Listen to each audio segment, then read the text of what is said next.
आशा करता हूँ कि आप सभी लोग अच्छे होंगे।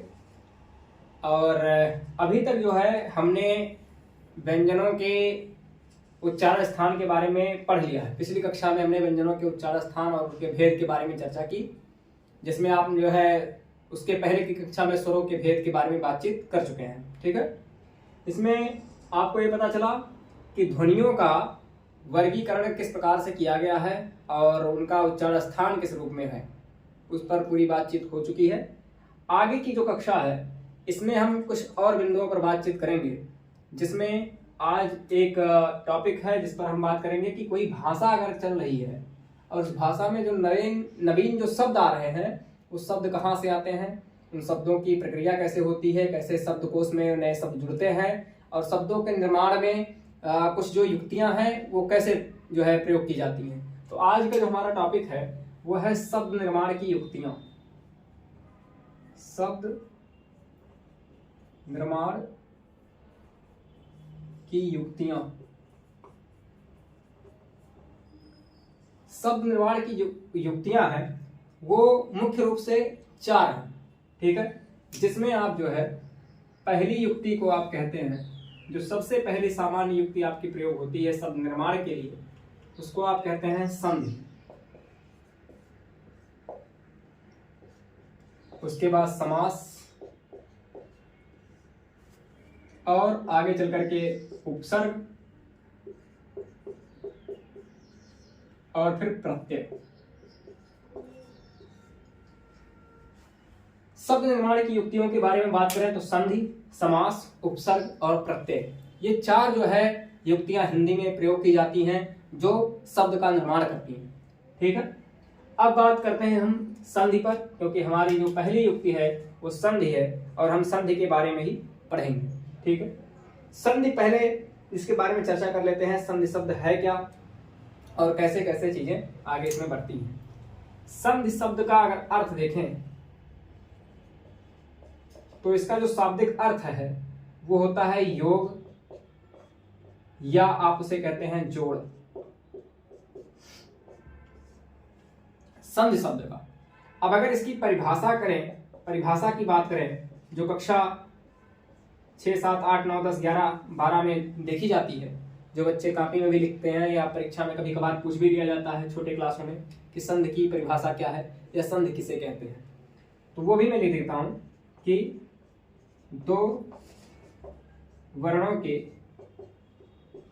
मेल से उत्पन्न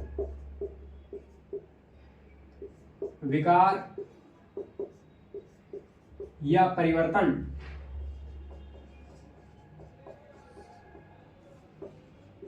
को संधि कहा जाता है। 2 वर्णों के मेल से उत्पन्न विकार या परिवर्तन को संधि कहते हैं।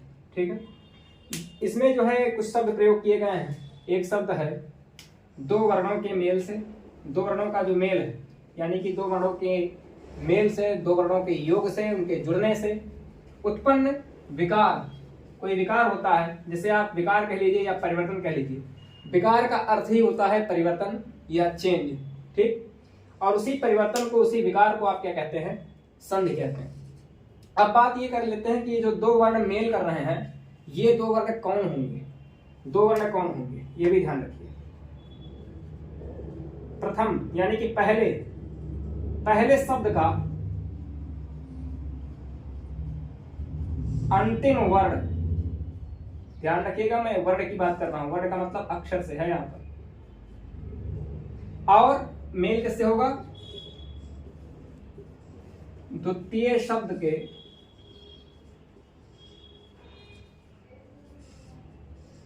प्रथम वर्ण से। प्रथम शब्द का अंतिम वर्ण यानी कि अंतिम अक्षर और द्वितीय शब्द का प्रथम वर्ण जो है, द्वितीय शब्द का प्रथम वर्ण का कर लेते हैं क्योंकि पूरा वाक्य लिखा नहीं है। द्वितीय शब्द का प्रथम वर्ण और प्रथम शब्द का अंतिम वर्ण, इन्हीं दोनों का मेल होता है। ठीक है, किसका, प्रथम शब्द का अंतिम वर्ण और द्वितीय शब्द का प्रथम वर्ण, इन दोनों का मेल होता है और इस मेल से जो विकार, जो परिवर्तन होता है उसी विकार या परिवर्तन का नाम क्या है? संधि। उसी विकार या परिवर्तन का नाम क्या है? संधि। तो ये जो है अभी तक की पूरी बात हो गई कि हम शब्द निर्माण की युक्तियां पढ़ने वाले हैं। शब्द निर्माण की युक्तियां मुख्य रूप से 4 हैं, जिसमें पहली जो युक्ति है वो है संधि, दूसरा समास, तीसरा उपसर्ग और चौथा प्रत्यय। और इन शब्द निर्माण की युक्तियां जो हैं जिससे नए शब्दों का निर्माण किया जाता है, उनमें जो सबसे पहला आपका प्रकार है वो है संधि। और संधि का अर्थ होता है योग अथवा जोड़, जिसकी परिभाषा की अगर बात करें, किताबी परिभाषा की बात करें, तो उसमें ऐसा लिखा मिलता है कि दो वर्णों के मेल से उत्पन्न विकार या परिवर्तन को संधि कहा जाता है या संधि कहते हैं, जिसमें प्रथम शब्द का अंतिम वर्ण और द्वितीय शब्द का प्रथम वर्ण एक जो है इसका आपस में मेल होता है और इनके मिलने से जो विकार उत्पन्न होता है उसको आप कहते हैं संधि। तो ये जो है इतनी बातचीत अभी इसमें हो चुकी है। अब जैसे प्रथम शब्द का अंतिम वर्ण और द्वितीय शब्द का प्रथम वर्ण, अंतिम वर्ण और प्रथम वर्ण क्या है? आपको वर्ण विच्छेद पढ़ाया गया है इससे पहले, और यदि वर्ण विच्छेद आपको नहीं आता है, वर्ण विच्छेद की कक्षा अगर आपने नहीं ली है तो आपको प्लेलिस्ट में मिल जाएगा, वर्ण विच्छेद के बारे में पूरी चर्चा की गई है। और जब अगर आप वर्ण विच्छेद करना नहीं जानते हैं तो आप समझ नहीं कर पाएंगे। जैसे अगर मान लीजिए कि एक शब्द है हिम और एक शब्द है आलय, तो जो आलय शब्द है दूसरा शब्द है और हिम क्या है? पहला शब्द है। कह रहा है प्रथम शब्द का अंतिम वर्ण, तो प्रथम शब्द का अंतिम वर्ण क्या होगा? अगर इसको हम तोड़ेंगे, वर्ण विच्छेद करें, तो हा प्लस ई प्लस मा प्लस आ, अंतिम अक्षर इसका क्या आया? अंतिम वर्ण क्या आया? अक्षर या वर्ण का मतलब क्या होता है? भाषा की वह सबसे छोटी लिखित इकाई जिसके और टुकड़े ना किए सकते हो या जिसको और तोड़ा ना जा सकता, उसे क्या कहते हैं? वर्ण कहते हैं या अक्षर कहते हैं। ना छरती इति अक्षराः, संस्कृत में भी इसके बारे में चर्चा की गई। तो ये जो अंतिम वर्ण आपको दिखाई पड़ रहा है ये कहलाएगा इस प्रथम शब्द का अंतिम वर्ण या अक्षर। अब आलय दूसरा है आपका आलय। अब इस आलय में जो पहला शब्द है, पहला अक्षर है, माफ कीजिएगा, पहला अक्षर है,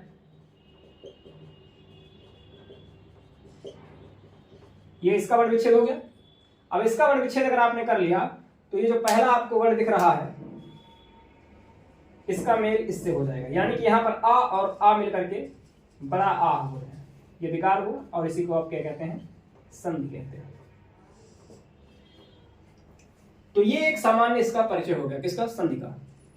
एक ट्रायल कक्षा भी हुई थी जब यूट्यूब पर एक ऐसे प्लेटफॉर्म पर आना पड़ा जिस पर जो है कुछ बच्चे और जुड़ सकें इस कारण।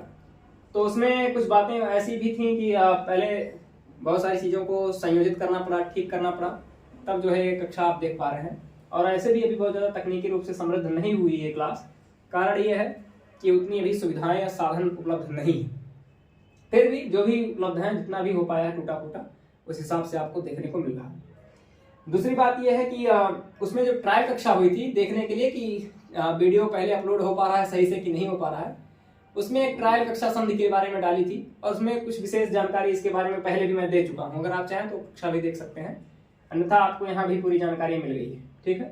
लेकिन यह है कि वर्ण विच्छेद आपको देखना पड़ेगा। आप पिछली कक्षा में जाकर के वर्ण विच्छेद अवश्य देख लीजिएगा। बिना वर्ण विच्छेद देखे आपको संधि पूरी तरीके से समझ में नहीं आए, तो वो जरूर देख लीजिएगा। अब हम बात करते हैं आगे। अभी तक हमने बात की कि शब्द निर्माण की युक्तियां क्या हैं, जिसमें पहला है संधि, दूसरा समास, तीसरा उपसर्ग और चौथा प्रत्यय। जिसमें आपको संधि के बारे में मैंने बताया कि संधि का अर्थ होता है योग अथवा जोड़। परिभाषा क्या है? दो वर्णों के मेल से उत्पन्न विकार या परिवर्तन को संधि कहते हैं। और प्रथम शब्द का अंतिम वर्ण मिलता है किससे? द्वितीय शब्द के प्रथम वर्ण से मिलता है, ठीक है। जैसे एक उदाहरण के रूप में आपको हिम और आलय के उदाहरण से मैंने समझाया। तो ये सामान्य सी बात, सामान्य सा परिचय संधि के बारे में हो गया। अब हम जो है संधि को विस्तार से पढ़ते हैं, ठीक है।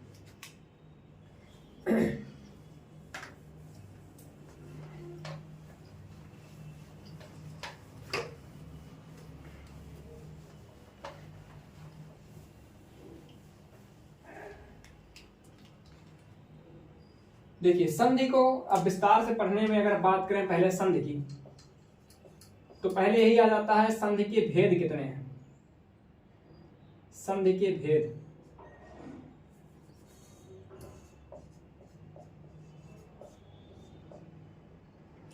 अगर संधि के भेद की बात करें तो तीन संधियां आपके यहां चलती हैं।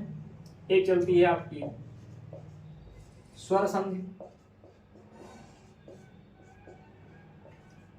दूसरी चलती है व्यंजन संधि, और तीसरी चलती है विसर्ग संधि।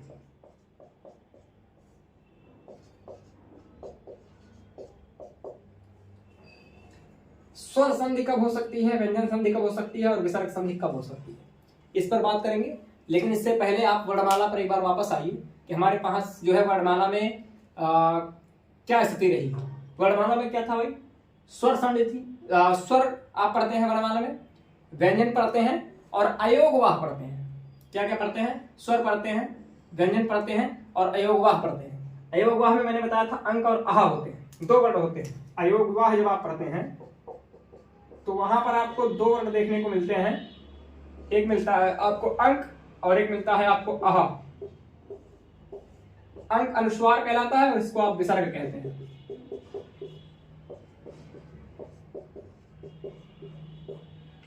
और आहा को आप क्या कहते हैं, विसर्ग कहते हैं। तो हम स्वर संधि पढ़ लेते हैं, सीधे व्यंजन पढ़ लेते हैं और उसके बाद विसर्ग पढ़ लेते हैं। अयोगवाह संधि नहीं पढ़ते हैं या अनुस्वार संधि नहीं पढ़ते हैं, डायरेक्ट सीधा सीधा हम क्या पढ़ ले रहे हैं, विसर्ग पढ़ ले रहे हैं, विसर्ग संधि पढ़ रहे हैं। ऐसा क्यों, उसके पीछे तर्क ये है कि अंक से, अनुस्वार से किसी भी शब्द का हिंदी में अंत नहीं हो सकता है।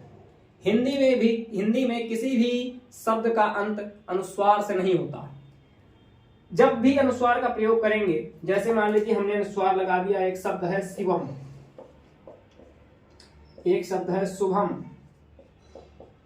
एक शब्द है अहम, तो जब इसका वर्ण विच्छेद आप करते हैं तो ये कुछ ऐसे दिखेगा आपको, श ई वा आ मा। तो इसका जो अंतिम वर्ण आपको देखने को मिल रहा है वो व्यंजन के रूप में मां देखने को मिल रहा है।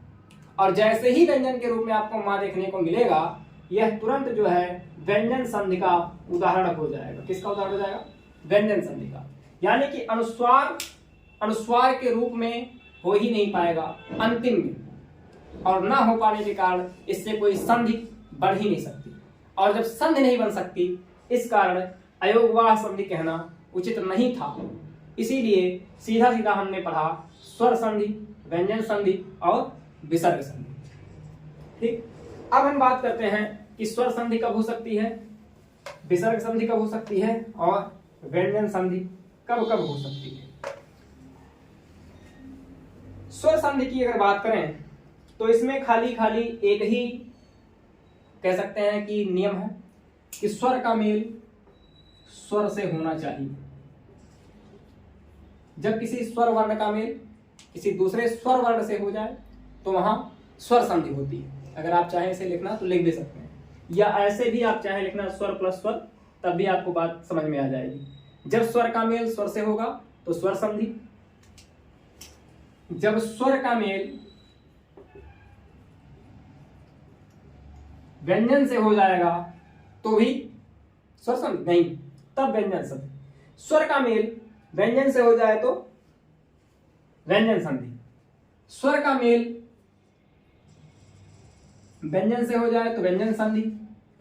तो व्यंजन संधि कब हो सकती है, व्यंजन संधि कब हो सकती है, व्यंजन संधि होगी स्वर का मेल व्यंजन से हो जाए, व्यंजन का मेल व्यंजन से हो जाए, अथवा व्यंजन का स्वर से हो जाए। ये कह सकते हैं कि दोनों जो प्रथम वर्ण और अंतिम वर्ण मिल रहे हैं, जैसे प्रथम शब्द का अंतिम वर्ण मिल रहा है, द्वितीय शब्द का प्रथम वर्ण मिल रहा है, उन दो वर्णों के मेल में कोई एक वर्ण कम से कम व्यंजन होना चाहिए।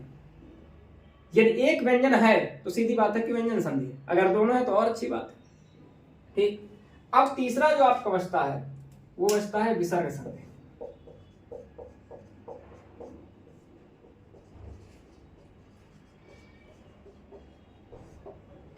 विसर्ग संधि कब स्थिति हो सकती है,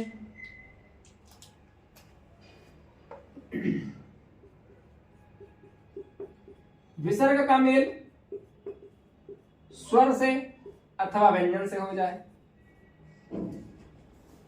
विसर्ग का मेल स्वर अथवा व्यंजन से हो जाएगा तो हो जाएगा विसर्ग संधि। ठीक, अच्छा, विसर्ग का मेल विसर्ग से हो सकता है क्या, कदापि नहीं हो सकता है। कारण ये कि विसर्ग किसी भी वर्ण के पहले नहीं आ सकता।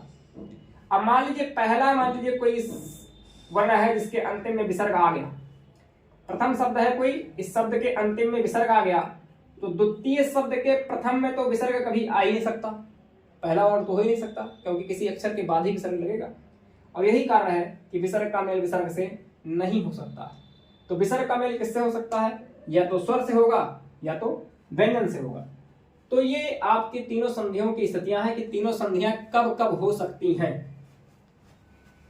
पहली संधि जो आपकी स्वर संधि है, उसकी केवल एक ही स्थिति है कि स्वर का मेल स्वर से हो जाए। ठीक। व्यंजन की तीन स्थितियां हो सकती हैं, स्वर का मेल व्यंजन से हो जाए, व्यंजन का व्यंजन से हो जाए, अथवा व्यंजन स्वर से मिल जाए, तो भी व्यंजन संधि है। विसर्ग की दो स्थितियां हो सकती हैं, विसर्ग स्वर से मिल जाए अथवा विसर्ग व्यंजन से मिल जाए। ठीक।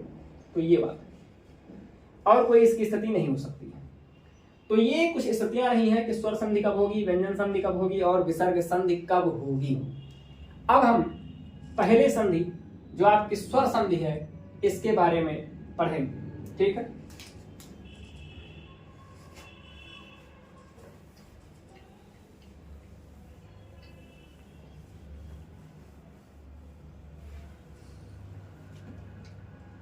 स्वर संधि के भेद। अब स्वर संधि की अगर भेद के बारे में बात करें तो स्वर संधि के जो है कुल 5 भेद हैं। इसके 5 भेद हैं।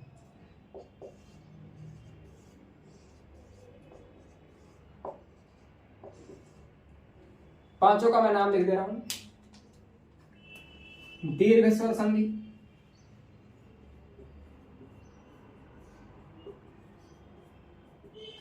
अब इसे आप चाहे दीर्घ संधि कह लीजिए या दीर्घ स्वर संधि कह लीजिए, बात एक ही। ठीक। दीर्घ स्वर संधि, गुण स्वर संधि, वृद्धि स्वर संधि, यड़ स्वर संधि और अयादि स्वर संधि। तो ये जो है आपके पास 5 संधियां हैं। कौन सी? स्वर संधियां। दीर्घ स्वर संधि, गुण स्वर संधि, वृद्धि, यड़ और अयादि। इन सभी संधियों के बारे में हम चर्चा करने वाले हैं। लेकिन कक्षा जो आपकी जो 6, 7, 8 चलती है या यूपी बोर्ड के जो बच्चे पढ़ते हैं 9, 10, 11, 12 में, उन संधियों के साथ क्या होता है, जैसे दीर्घ स्वर संधि लिखा होता है तो दीर्घ स्वर संधि के बगल में एक सूत्र भी लिखा होता है, जैसे अकह, सवर्णे, दीर्घ। और यूपी बोर्ड के जो भी बच्चे पढ़ते हैं विद्यालयों में, उनको अक्सर ये बात नहीं पता होती है कि दीर्घ स्वर संधि के बगल में जो ये सूत्र लिखा है अकह, सवर्णे, दीर्घ, इसका अर्थ क्या है। तो हम जो है आज इस पर पूरी चर्चा करेंगे और उन सूत्रों के आधार पर ही स्वर संधि का अध्ययन करेंगे। कारण यह है कि कक्षा 9, 10, 11, 12 यूपी बोर्ड की कक्षाओं में ये सूत्र बिल्कुल लिख करके आते हैं, और यदि ये सूत्र लिखे हुए हैं, सूत्र को आपने एक बार समझ लिया तो संधि आपको समझने में कोई कठिनाई नहीं होगी। तो अब हम जो आगे पढ़ने वाले हैं वो पहले ये समझेंगे कि ये सूत्र क्या है, सूत्र बना कैसे है, सूत्र निकला कैसे है और इसका प्रयोग कैसे किया जाएगा। ठीक है। तो संधि के बारे में तो ये बात हो गई। स्वर संधि कब होगी? स्वर का मेल जब स्वर से हो जाएगा। और दीर्घ स्वर संधि, उसके बाद स्वर संधि के 5 भेद हैं, दीर्घ स्वर संधि, गुण स्वर संधि, वृद्धि, यड़ और अयादि। अब हम बात करते हैं कि सूत्र कहां से निकला। दीर्घ संधि तो पढ़ेंगे ही, लेकिन अब हम इस पे भी चर्चा कर लेंगे कि सूत्र ये कहां से निकला हुआ।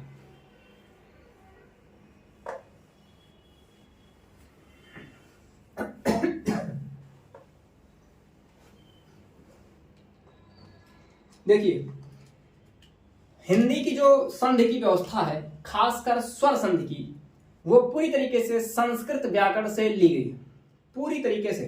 बस उसमें कुछ ही जो है चीजें ऐसी हैं जो मिलती जुलती नहीं है। खासकर कुछ वर्णों के साथ वो घटनाएं हैं, जैसे री स्वर नहीं माना गया है और री का दीर्घ रूप नहीं हो पाता है, तो एक छोटे मोटे नियम है। लेकिन यह है कि पूरी तरीके से कह सकते हैं आप कि लगभग 98% या 95 से +% स्थिति ऐसी बनती है कि जो संस्कृत की स्वर संधि है वो बिल्कुल बिल्कुल हिंदी के स्वर संधि से मैच करती है, या हिंदी का जो संधि व्यवस्था, जो संधि की व्यवस्था की गई है वो पूरी तरीके से संस्कृत पर आधारित है।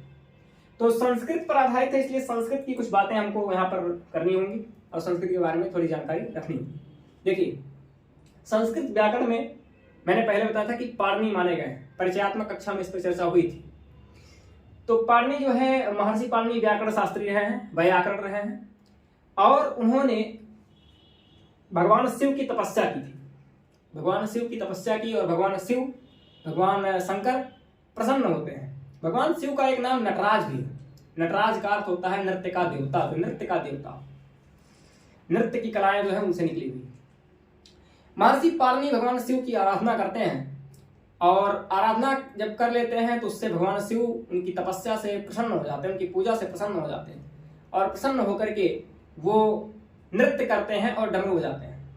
ऐसा जो है संस्कृत के व्याकरण में, व्याकरण की किताबों में देखने को मिलता है। उसमें एक सूत्र भी लिखा होता है कि नृत्यावसाने नटराज राजो ननाद ढक्काम नौपंच वारम। मैं लिख दे रहा हूं, एक पंक्ति लिख रहा हूं। नृत्यावसाने नटराज राजो ननाद ढक्काम नवपंचवारम।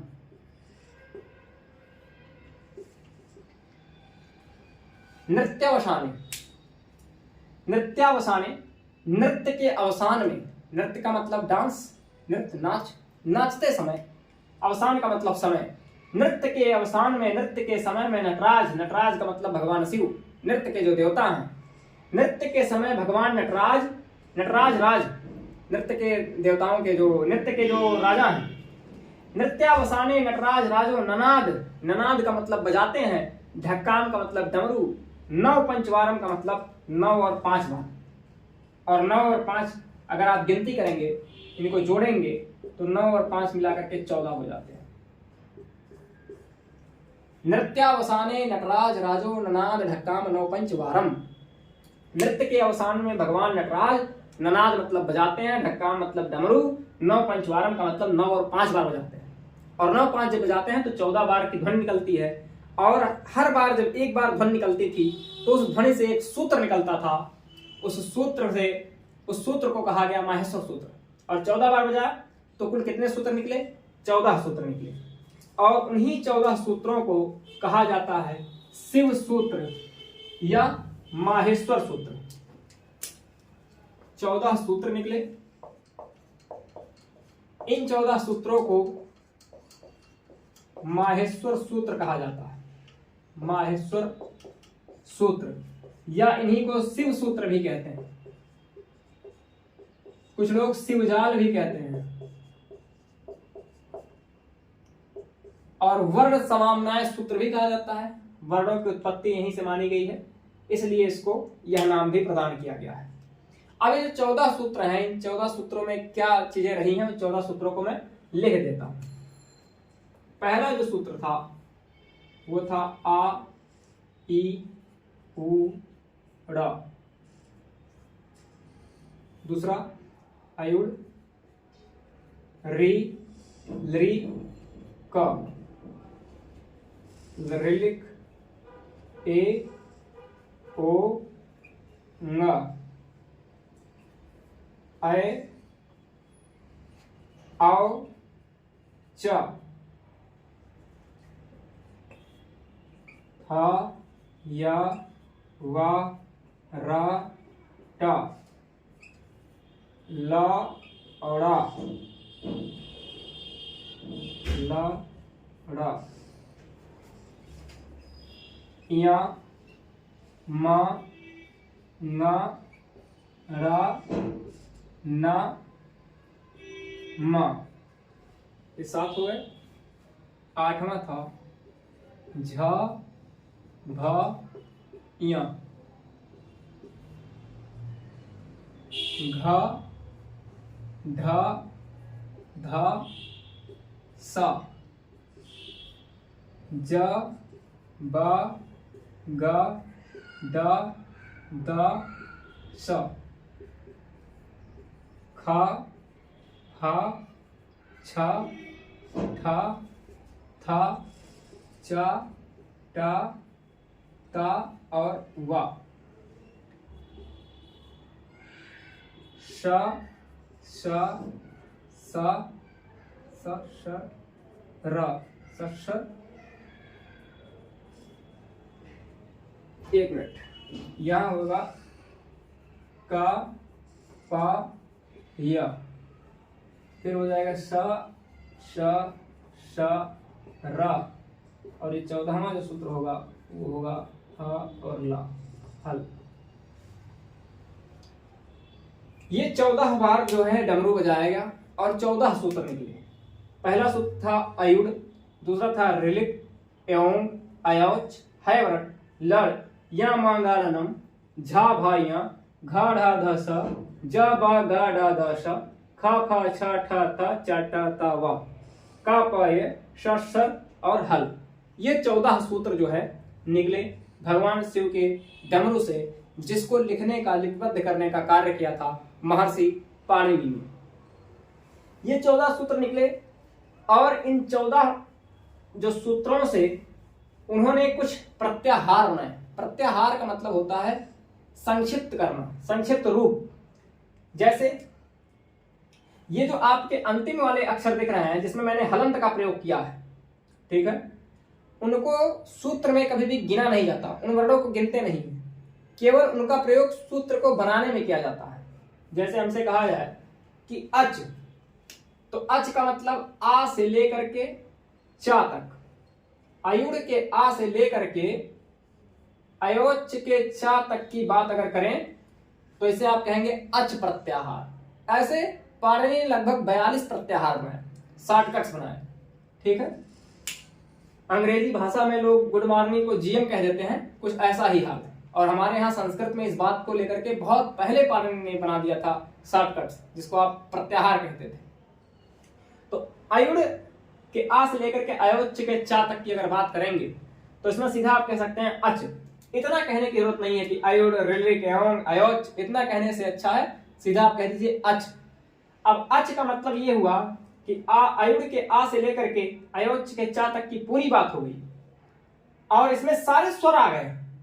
अच कहने से सारे स्वर आ गए और इसीलिए संस्कृत में स्वर को अच कहा जाता है।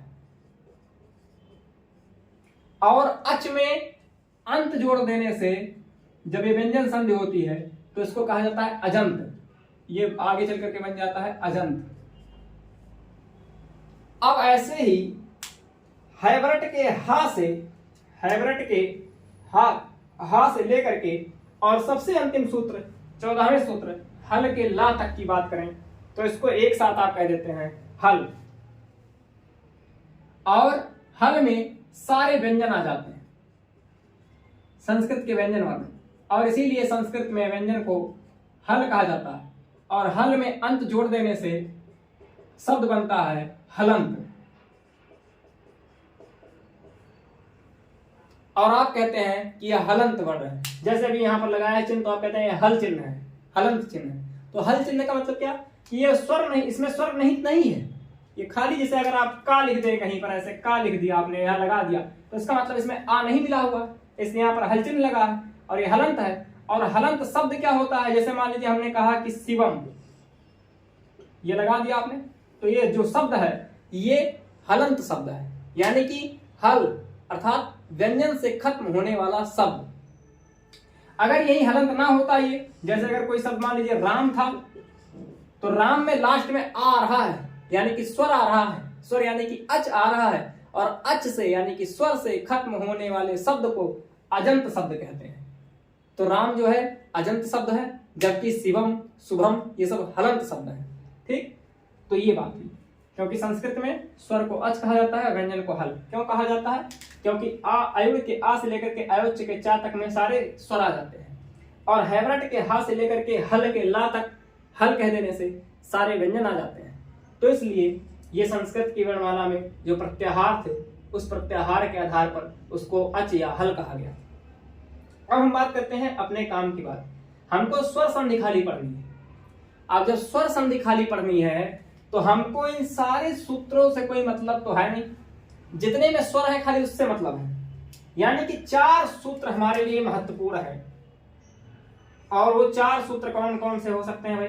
पहला अयुड़, दूसरा ऋलिक, तीसरा एवं और चौथा अयोच्च। खाली 4 सूत्र। बाकी अगर आपको याद हो जाते हैं तो अच्छी बात है, क्योंकि कभी कभी व्यंजन वर्ण में बदलाव होता है। आपको ध्यान रखना होगा हैवरट, लड़, यम गणनम, झबय, घड़दस, जबगड़दस, खप, चटो, चट्टो, कपय, सस्तर, हल। आपको खाली ये हैवरट और लड़ 5वां और 6वां सूत्र भी ध्यान रखना है। 5वां और 6वां सूत्र इसलिए ध्यान रखना है क्योंकि यड़ संधि में इसका प्रयोग होता है। यड़ संधि में इसका प्रयोग होता है। यड़ संधि में इसका प्रयोग होगा 5वें 6वें का सूत्र में। बाकी 4 में ही आपका काम निकल जाएगा। और किसी सूत्र की आवश्यकता जो है स्वर संधि में नहीं पड़ती है। तो खाली आपको 6 सूत्र याद करने हैं। अयुड़, ऋलिक, एवं, अयोच्च, हैवरट और लड़। ये 6 सूत्र। तो अगर आपको 6 सूत्र याद हो जाते हैं तो आपको संधि समझने में कोई कठिनाई नहीं होगी। और अब आगे देखते हैं। जैसे हमारा पहला जो सूत्र था वो कहता है अकः सवर्णे दीर्घ। अक क्या है भाई?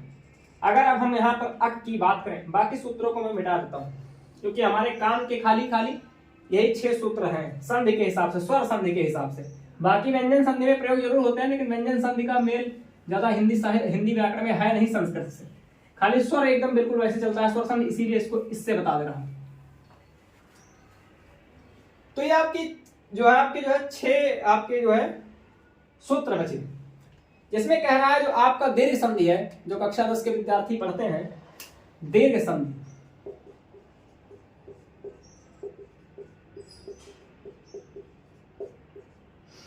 उसमें बगल में एक ऐसे लिखा होता है अकः सवर्णे दीर्घ। अकः सवर्णे दीर्घ। अब अक क्या है? अयुड़ के आ से लेकर के ऋलिक के का तक, यहां तक। अयुड़ के आ से लेकर के ऋलिक के का तक की अगर बात करेंगे तो क्या हो गया? अक प्रत्याहार। तो अकः सवर्णे दीर्घ। अब बात कर लेते हैं भाई, पहले लिख लेते हैं कि कितने वर्ण आए। इसमें आया आ, ई, उ, अड़ा आया, लेकिन इसको गिनेंगे नहीं क्योंकि यह हलंत है। इसको कहा जाता है इति संज्ञक वर्ण। इति संज्ञक वर्ण को सूत्र में नहीं गिनते हैं, खाली सूत्र बनाने के लिए प्रयोग होता है। तो आ, ई, उ, री और लरी, 5 वर्ण आपके पास आए। आ, ई, उ, री और लरी, ये 5 आए। अब कह रहा है अकः, यानी कि अकः की बात हो गई। ये अकः हो गया। अकः का मतलब अयुड़ के आ से लेकर के ऋलिक के का तक। तो आ, ई, उ, री, लरी, 5 वर्ण आपको मिले।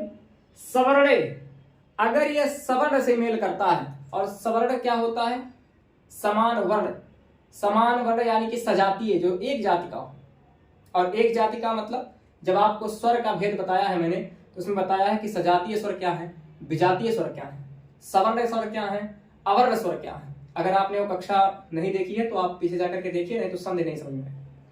अब सजातीय का मतलब कि अब यहां पर जो संस्कृत में बात की जाती है आ, तो आ का मतलब दोनों आ, दीर्घ भी और लघु भी। अब इस आ का मेल अपने समान, यानी कि छोटा आ या बड़ा से हो जाए, बड़ा या छोटे से हो जाए, कोई दिक्कत नहीं। इनका मेल अगर अपने समान किसी वर्ण से हो जाएगा तो उसका बोध क्या होगा? दीर्घ होगा। यानी कि अक प्रत्याहार के किसी भी वर्ण का मेल यदि अपने समान वर्ण से हो जाता है तो उसका दीर्घ रूप बन जाता है। ये आपका कहता है स्वर संधि। ठीक है, कैसे जान लेते हैं। अक प्रत्याहार में 5 वर्ण आए, जिसमें अगर लरी की बात करें तो लरी हिंदी में स्वर नहीं माना गया है, तो ये यही मामला इसका खत्म हो जाता है। री का दीर्घ रूप बनता नहीं है, इसलिए हिंदी में जो है इसका भी उदाहरण आपको देखने को जल्दी नहीं मिलेगा। काल अपवाद मिल सकते हैं, लेकिन वो भी बहुत ज्यादा जानने की आवश्यकता है नहीं। तो अब बचे आपके पास केवल 3 वर्ण, आ, ई और उ। अच्छा, संस्कृत में री और लरी को सवर्णी माना गया था, इसी के लिए कात्यायन ने लिखा था री लरी मिथा सावर्ण्यम वाच्यम। यानी कि री और लरी सजातीय माने जाएंगे, सवर्णी माने जाएंगे। फिलहाल हमको संस्कृत नहीं जाना, हिंदी जाना। हिंदी में क्या है, 3 आपके बच्चे आ ई उ। अब आ का मतलब चाहे छोटा हो चाहे बड़ा हो, ई का मतलब चाहे छोटी वाली चाहे बड़ी वाली, उ का मतलब छोटा वाला चाहे बड़ा वाला, कोई दिक्कत नहीं। अब बात करते हैं इनका मेल किससे होगा, अपने समान वर्ण से। इसका भी मेल अपने समान वर्ण से और इसका भी मेल अपने समान वर्ण से। अब समान वर्ण का मतलब कि फिर चाहे यहां दीर्घ हो चाहे लघु हो, उससे कोई दिक्कत नहीं। तो बनेगा हमेशा क्या, बनेगा हमेशा जो इनसे बनेगा वो इसका हमेशा बनेगा रूप बड़ा आ, इसका बनेगा बड़ी ई और इसका बनेगा हमेशा बड़ा ऊ। ये स्थिति। तो दीर्घ स्वर संधि सूत्र के हिसाब से अगर देखा जाए तो बहुत ही सरल है। अकः सवर्णे दीर्घ, यानी कि अक प्रत्याहार के जितने भी वर्ण हैं वो अपने समान वर्ण से जब भी मिलेंगे तो दीर्घ रूप में परिवर्तित हो जाएंगे। अभी किताबों में परिभाषा लिखी हुई अगर मैं बोलूं तो ऐसे है कि जब आ या आ के बाद आ या आ जाए, ई या ई के बाद ई या ई आ जाए, उ या उ के बाद उ या उ आ जाए, तो यह क्रमशः दीर्घ आ, दीर्घ ई, दीर्घ उ हो जाते हैं। तो इतनी बड़ी बात कहने से अच्छा है कि आप सीधा सीधा कह दीजिए अकः सवर्णे दीर्घ। अक प्रत्याहार के जितने भी वर्ण हैं यदि अपने समान वर्ण से मिल जाते हैं तो उनका दीर्घ रूप बन जाता है। ये बात यही खत्म हो जाती है। ठीक, अब दीर्घ संधि को हम थोड़ा सा सामान्य रूप में भी समझ लेते हैं, बाकी आगे की चीजों को भी और हम समझेंगे। फिर मैं जरूरत पड़ेगी तो सूत्र को लिख दूंगा।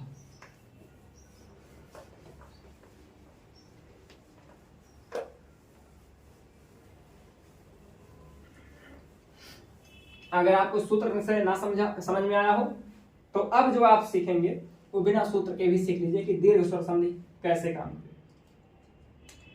है। देखिए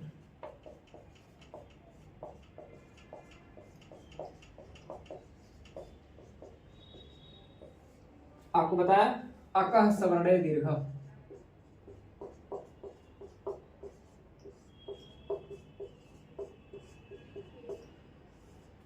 अक प्रत्याहार के सवर्णी हो जाने पर उनका दीर्घ रूप बन जाता है। ये अकः सवर्णे दीर्घ का अर्थ है, इसके पहले मैं समझा चुका हूं। अब सीधे सीधे मैं कुछ बात लिख देता हूं, जैसे आ या आ का मेल आ या आ से हो जाए, बनेगा क्या, बड़ा आ।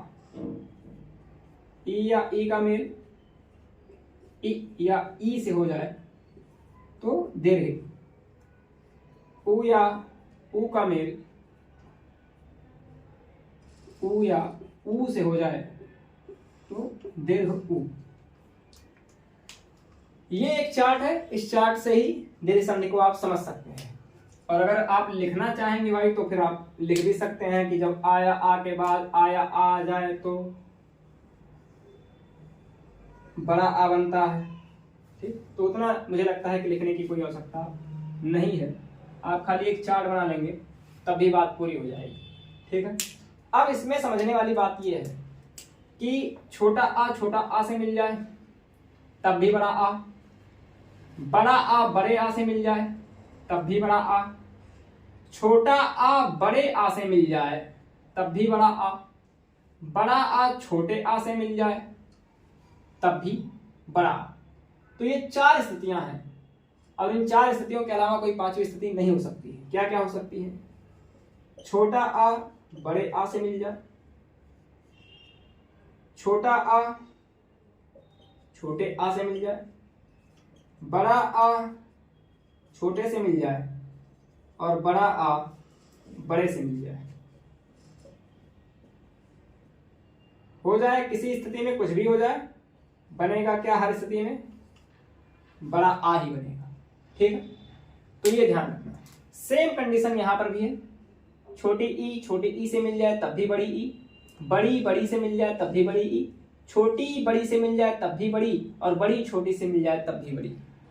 ऐसे ही ऊ के साथ भी है, छोटा ऊ से मिल जाए तब भी बड़ा ऊ से मिल जाए तब भी बड़ा ऊ, छोटा से मिल जाए तब भी बड़ा ऊ और छोटा बड़े से मिल जाए तब भी बड़ा। मतलब कोई भी स्थिति चारों में से कुछ भी हो जाए तो हमेशा बड़ा ऊ ही बने। ये पूरा दीर्घ संधि, इतने में ही दीर्घ संधि समाप्त है। अब खाली आपको उदाहरण देखने हैं और अभ्यास करना है, और बिना अभ्यास के आप संधि को नहीं सीख पाएंगे। ठीक है, इसलिए आपको अभ्यास तो करना भी पड़ेगा। कहा भी गया है कि करत करत अभ्यास जड़मत होत सुजान। तो जड़ बुद्धि वाले जो लोग हैं उनको ज्ञान प्राप्त हो जाता है, फिर भी आप तो होशियार लोग हैं। ठीक है, तो अभ्यास तो करना ही पड़ेगा। ठीक, हाँ, कुछ उदाहरणों से मैं समझा देता हूं कि कैसे ये काम करता है। अब ये ध्यान रखिएगा कि छोटा छोटे से मिले या बड़े बड़े से मिले या बड़ा छोटे से मिले या छोटा बड़े से मिले, हर स्थिति में दीर्घीभूत होता है उस अक्षर का जिसका मिलता है। और ये किन अक्षरों के साथ होगा? खाली आ, ई और ऊ के साथ होगा। री का दीर्घ रूप हिंदी में है नहीं, चलता नहीं है, इसलिए री से भी कोई शब्द का निर्माण नहीं हो पाता है। जैसे अब देख लें, एक बहुत ही अभी उदाहरण दिया था, ये हिमधन आलय। वर्ण विच्छेद नहीं पढ़े हैं तो बात नहीं समझ में आएगी। वर्ण विच्छेद मैं बार बार कह रहा हूं कि पिछली कक्षा देख लीजिएगा।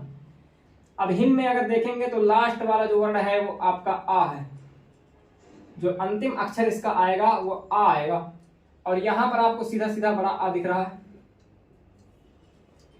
अब आ और आ को अगर मिला दें तो बनेगा दीर्घ आ।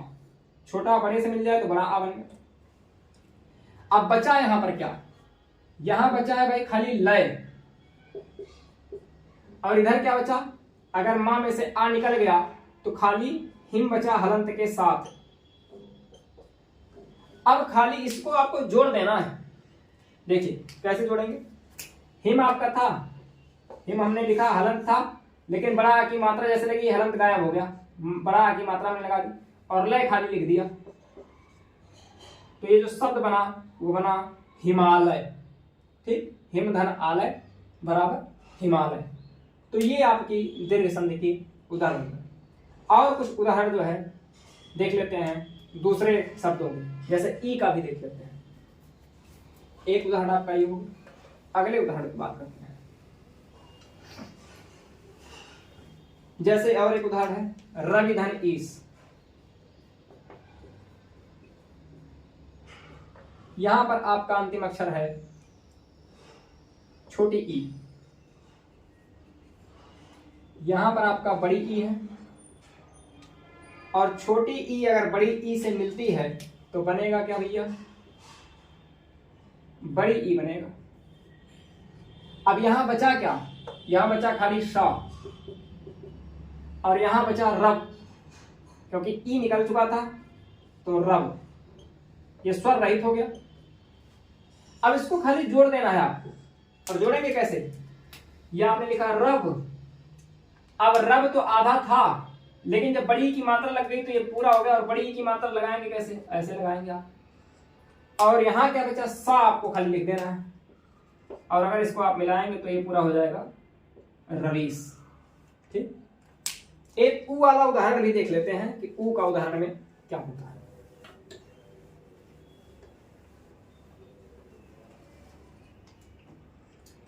ऊ का उदाहरण देख लेते हैं।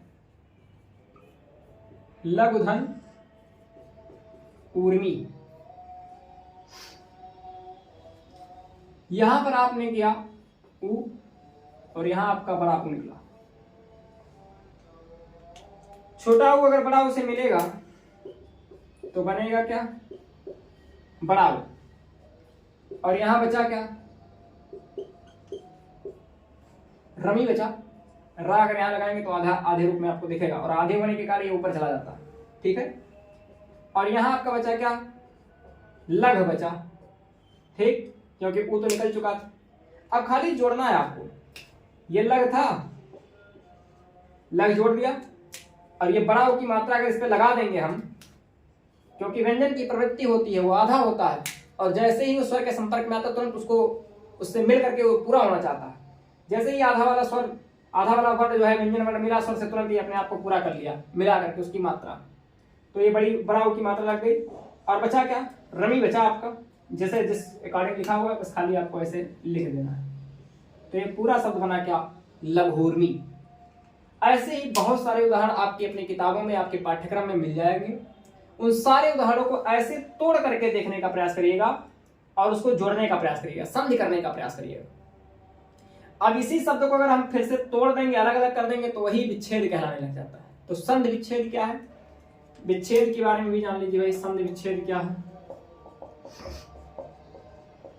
विच्छेद का मतलब ये होता है अलग करना, तोड़ना।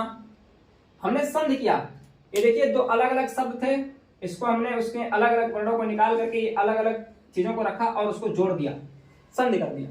अब इसको अलग अलग तोड़ दीजिए, फिर से जो जोड़ा था ना उसको अलग अलग कर दीजिए, ऐसे कर दीजिए फिर से पुरानी स्थिति, वो कहलाएगा विच्छेद करना, तोड़ना, तो संधि विच्छेद करना।